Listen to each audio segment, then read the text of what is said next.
Herzlich willkommen in meiner Chaos Kitchen. Ich will euch heute mal was super Tolles für zum Beispiel Valentinstag zeigen, der ja bald ist. Und dafür will ich euch richtig schöne, leckere Hefetaschen gefüllt mit selbstgemachten Pudding zeigen. Den Pudding habe ich diesmal schon gekocht, weil der auskühlen muss. Aber da habe ich ja eh schon ein Video gemacht, wie man das macht.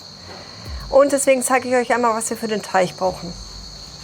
Zum einen 400 Gramm Mehl, 60 Gramm geschmolzene Butter oder sehr weiche, 8 Gramm Hefe, Trockenhefe, 115 Gramm lauwarme Milch, 110 Gramm lauwarmes Wasser oder Milliliter.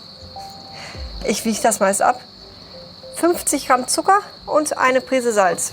Und fürs Erste machen wir mal wieder die Hefe flüssig, locker, geschmeidig. Aktivieren, genau. Dafür tun wir jetzt eigentlich alles Flüssige in die Tasse mit der Hefe. Und ich mache erstmal die kühleren Sachen wie das Wasser. Und die Milch.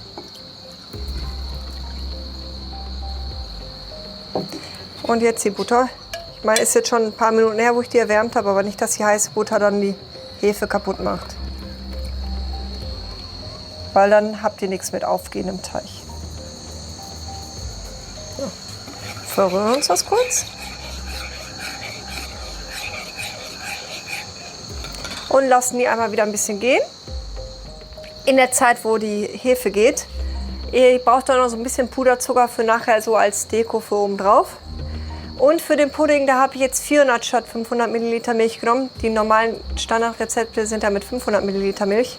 Und statt Kakaopulver oder irgendwas habe ich dann halt frische Schokolade reingetan. Aber ich mache jetzt den Teig weiter. In das Mehl tue ich den Zucker. Ne, ich tue noch ein bisschen Zucker hier rein. Auch für die Hefe. Und den Rest in die Schüssel. Die löst sich jetzt schon auf. Ja, jetzt habe ich den Löffel da drin. Jetzt schätze ich mal so einen Teelöffel.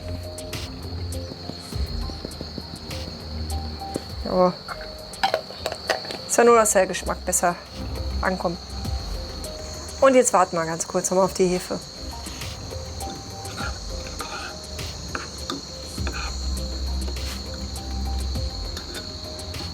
Unsere Hefe ist bereit, in den Teig zu kommen. Da sieht man jetzt nicht mehr viel von. Oder in den Teig, in die Mehlschüssel, zum Teig zu werden. Ach, ich habe was vergessen.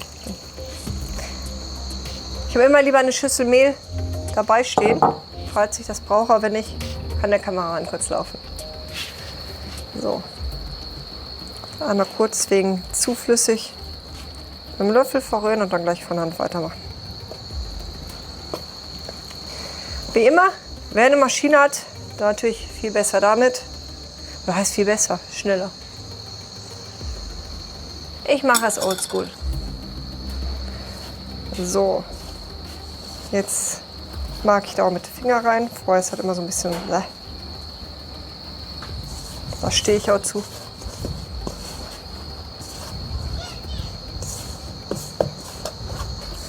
Sobald die Zutaten jetzt grob verknetet sind, tue ich das alles auf den Tisch oder auf die Arbeitsfläche.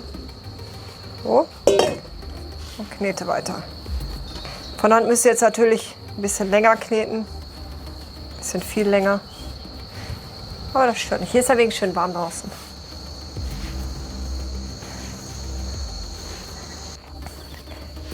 Ich brauchte zum Glück doch kein Mehl. Das hat echt alles ohne super geklappt. Der Teig ist richtig schön geil weich. Das liebe ich, wenn Teig so ist. Ich weiß nicht, ob ihr das seht. Der ist super geschmeidig. Den forme ich mir jetzt eben zu Kugeln. Ein bisschen die Hefe, die Luft da einarbeiten. Und dann tue ich den jetzt zurück in die Schüssel, decke den ab. Ich lasse den jetzt stark vergrößern, also 1 bis 2 Stunden. Je nachdem, welche Temperatur bei euch ist, geht das schneller oder langsamer.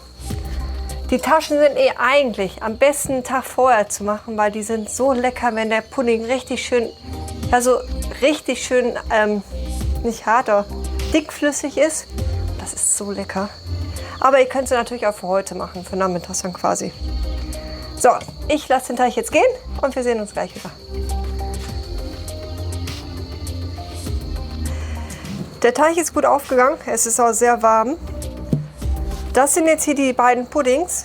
Ich muss dazu sagen, ich habe die doppelte Menge Pudding gemacht, weil ich habe auch hier die doppelte Menge Teig gemacht.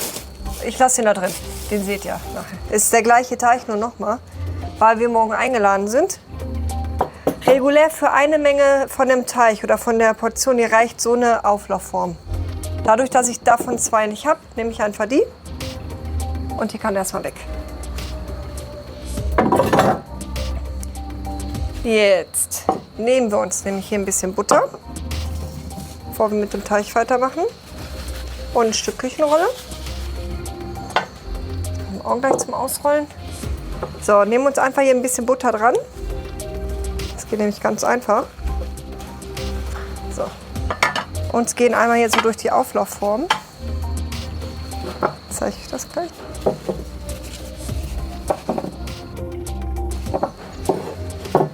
So. Einfach nur halt das, was ein bisschen gefettet ist, die Form. Ihr könnt das auch mit Backtrennspray machen. Ich weiß nicht, ob es das hier überhaupt gibt. Aber ist auch cool. Oder halt mit Öl oder sonst was. Ich nehme Butter. So. Das mache ich jetzt noch mit der anderen Form und dann geht's weiter. Die Mengenangaben für den Pudding, den schreibe ich euch trotzdem noch mal unten in die Videobeschreibung. Weil ich halt eine ganze Tafel Schokolade genommen habe, statt dem Puddingpulver. Und wie man Pudding macht, wisst ihr alle. Und ansonsten guckt noch mal in mein anderes Video. Jetzt geht's weiter mit dem Teig. Ein bisschen Mehl hier drauf. Den nehmen wir uns jetzt hier raus.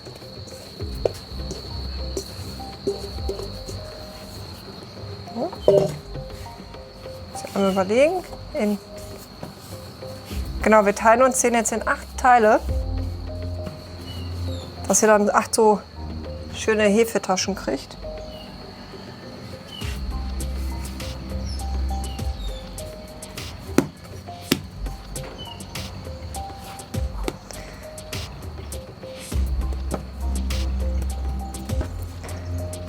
Und dann geht es gleich auch schon weiter.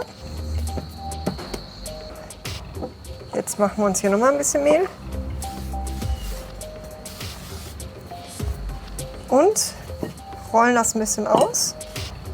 Ja, vielleicht auch Mehl ans Nudelholz.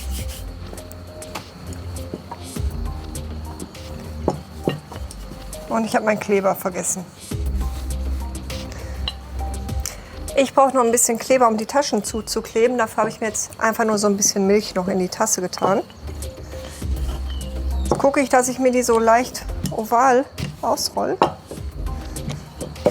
Ja, so ungefähr. Nehme ich mir direkt am Anfang hier die Milch und tue die so auf die Ränder, dass es gleich schön zuklebt. Weil sonst kann es sein, dass das halt ein bisschen rausläuft. Ich habe nur was vergessen. Ich brauche nämlich jetzt gleich auch noch ein Messer. So. Dann nehmen wir uns jetzt die Puddingse. Was ist die Mehrzahl von Pudding? Puddingse.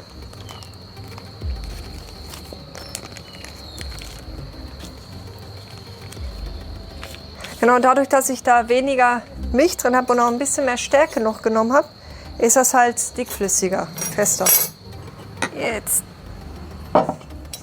Das hier ist einfach nur Pudding jetzt mit weißer Schokolade. Ich weiß nicht, ob ich es gesagt hatte. Nee, brauche ich ja gar nicht so viel. Ich mache nämlich jetzt halb weiß da rein.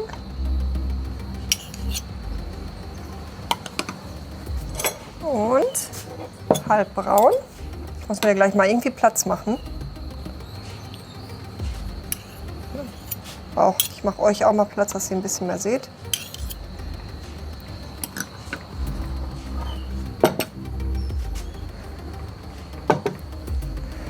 Jetzt klappen wir das zu. Einmal umklappen.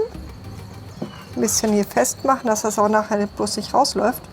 Beim Backofen wird das ja wieder flüssig. oder flüssiger. So, und schneiden uns das jetzt hier so ein, vorsichtig. Nicht den Tisch kaputt machen.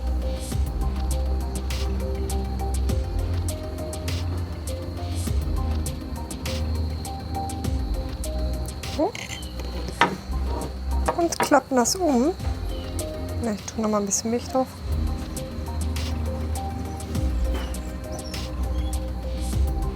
Einfach so da drüber.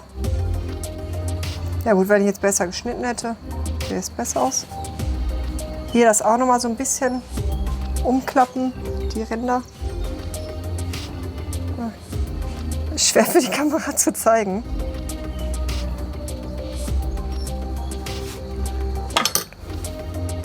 Jetzt vorsichtig. Nee. Und ab in die Form. Das mache ich jetzt mit dem ganzen restlichen Teig und dann zeige ich euch das gleich nochmal und wie es weitergeht dann.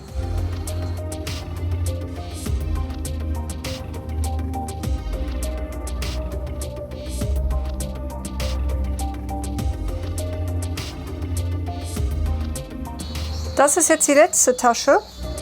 Machen wir jetzt 16 Taschen. Ja, wenn ihr das normale Rezept, was ich euch unten in der Videobeschreibung packe, habt ihr 8. Die letzte tue ich jetzt auch noch hier rein. So sehen die jetzt aus.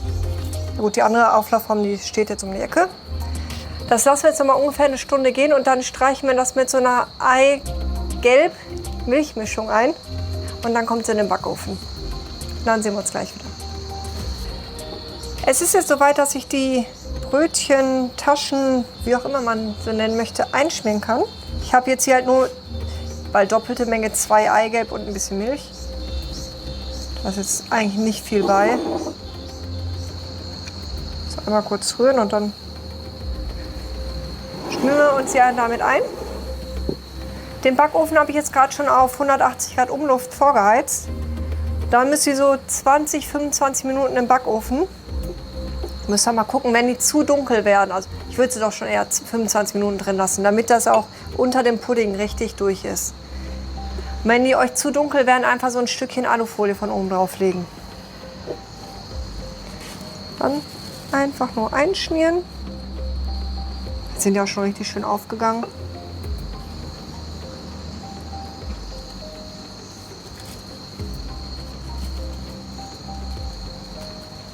Und dann sehen wir uns gleich zum Finish. Unsere erste Ladung der Brötchen ist fertig, oder der Taschen. Jetzt will ich mal versuchen, eine hier für euch schön zu dekorieren, aber es ist sehr windig. Ich habe mir jetzt hier einfach so eine Schablone gemacht, so passend zum Valentinstag. Jetzt hoffe ich, dass der Wind das da drauf lässt. Könnte nicht klappen.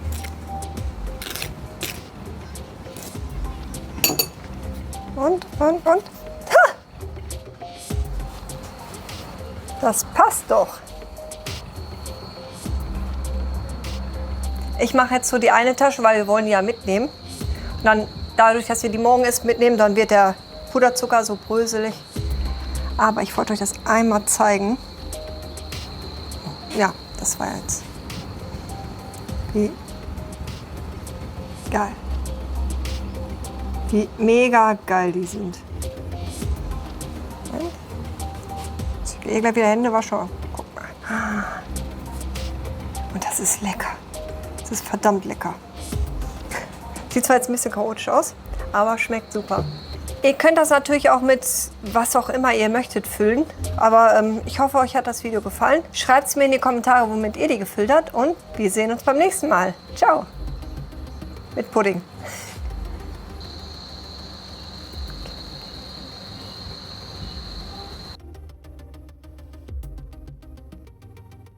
Das geht ganz einfach und geht nicht.